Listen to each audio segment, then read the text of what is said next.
Good evening, Dr. Sharp. I'm Senior Chief kgorman, and I'm here to talk to you about the interview that I conducted with Chief Warrant Officer Gary Davis. He's the Clinic Administrator at the Health and Safety Work-Life Regional Office, Portsmouth, Virginia, or HSWL for short. Mr. Davis has been in the Coast Guard for 22 years, and out of those 22 years, he's been a Clinic Administrator for 6 years.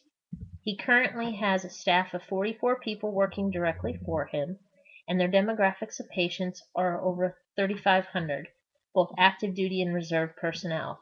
They also see Department of Defense, and on a space available basis, they can see dependents and retirees. The age range of their patients can range anywhere from 17 to 48 years of age for active duty and reserve members, and then obviously for retirees and dependents, it could be anywhere from a small child all the way up to the age of 65. Talking with Mr. Davis was a very good learning experience for me. I actually got to take an in-depth look at the job that I will hopefully be filling in the future. The mission of a Coast Guard Health Services program is to provide health care to active duty and reserve members in support of Coast Guard missions, and to ensure the medical and dental readiness of all Coast Guard members, to maintain availability for worldwide deployment, and to ensure the availability of quality, cost-effective health care for all eligible beneficiaries. I was also amazed to see how vast the roles for the clinic administrator were. To name a few, he is in charge of overseeing all the electronic databases for both medical and dental readiness. He's also in charge of planning, supervising, and coordinating general administrations of the health services facility. He works directly with the budget. He's in charge of acquisitions of supplies and equipment, to include the maintenancing of equipment programs, security of the building, and to ensure the pharmacy especially is secure, along with the entire healthcare facility. He is a liaison to both the civilian community and the other commands within the base. Base Portsmouth, where the clinic resides, actually has 22 units on it, 12 ships, 6 of them medium endurance cutters that travel anywhere or all over the world, one of which just returned from Africa, and then 6 small patrol boats. The medium endurance cutters actually have first-class health service technicians on them, but the clinic provides support for those guys. He's also in charge of developing a disaster preparedness plan, heavy weather bill. He's constantly looking for cost reduction and enhancements that can be made with the clinic. He acts as an advisor to the Senior Health Services Officer.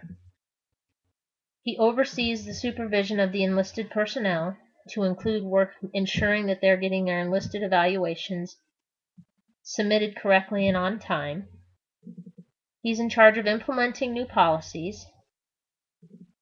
He's also in charge of ensuring compliance with all regulations, both internally and externally. The clinic operates internally on a standard operating procedures manual and gets its direction directly from Coast Guard 11, which is Commander Rear Admiral Tedesco, who is the Chief Health Safety Officer for the Coast Guard.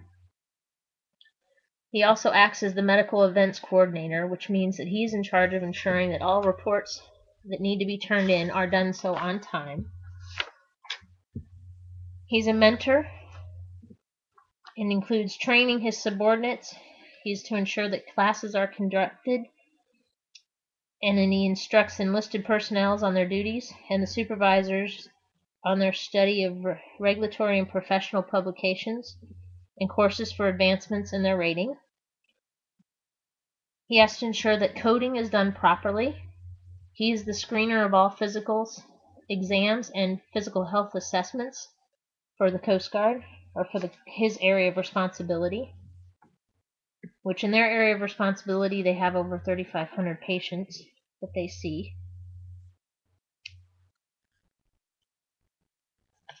He also ensures that correspondence, reports, and records are done accurately and comply with the current regulations. He serves as the assistant chair for the Patient Advisory Committee, which is a committee that allows the outlying units to have a voice, to come as an outlet to talk to the command. If they have any complaints or problems that they'd like to have addressed, they can bring it up in that forum. He ensures that all environmental sanitation programs are followed.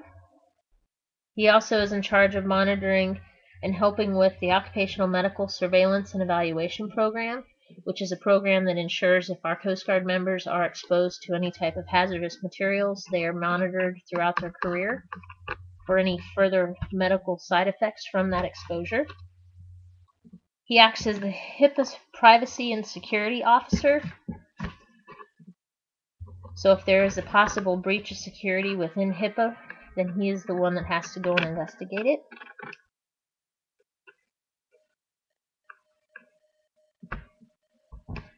And he ensures or acts as another outlet for work-life issues, and he acts as a promoter for any work-life medically related issues on the base, and is directly supposed to support it.